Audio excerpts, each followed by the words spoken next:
Anyone can be a victim of a scam, but each year 65% of the victims of fraud are Americans over the age of 60, and that's over 5 million people.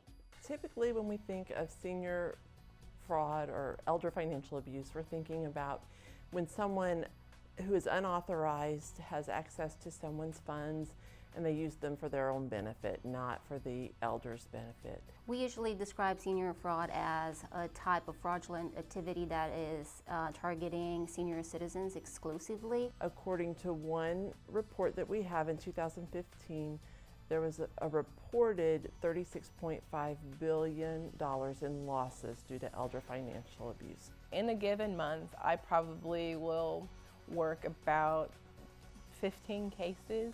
And of the cases that I work, a good portion of them, I would probably say about 75% are elder financial abuse cases. This year, I would say that probably 45% of all the calls that we get are for senior fraud. We do know that elder financial abuse is one of the most underreported crimes. Law enforcement tells us they expect that probably it's about 3 times greater than what we know. Many times seniors are vulnerable because, first of all, they're trusting. They were brought up in a time when they learned that people were trustworthy. They're polite, so they don't want to slam the door on anyone or hang up the phone on anyone. This can be very detrimental to people.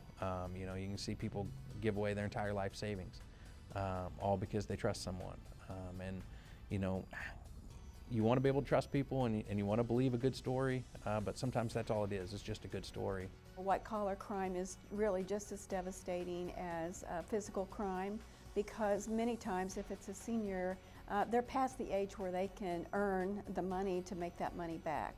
So people lose their homes, their marriages break up. You know, it can be just very devastating. Someone living on a fixed income may only lose $1,000 a month, but if that's all they have, then that's really more tragic sometimes than someone who loses a lot of money. And scammers do not care if this is the last time you have. They do not care if you don't have money to buy bread tomorrow. They do not care about any of this. People do find it easy to play on seniors' emotions and fears that they'll run out of money. And then the other side of it is it's very, very difficult to prosecute because a lot of these people aren't in the United States, let alone not in our jurisdiction. There are cottage industries and cities that have evolved in the Caribbean, for example, that this is what they do. It's like whack-a-mole, because every time they catch these guys, they never catch the brain of the operation. If you're lucky enough to have a case that you can prosecute and lucky enough to get to a sentencing hearing, I mean, that's one where you're not asking for restitution because you know, one, you're never going to see it, and then two, the only way that this person's going to be able to get the money is going to be to steal it from somebody else. Scammers, they're very good at what they do. They know what makes you tick. They know how to get money out of you. So this, I truly believe that scams could happen to anyone.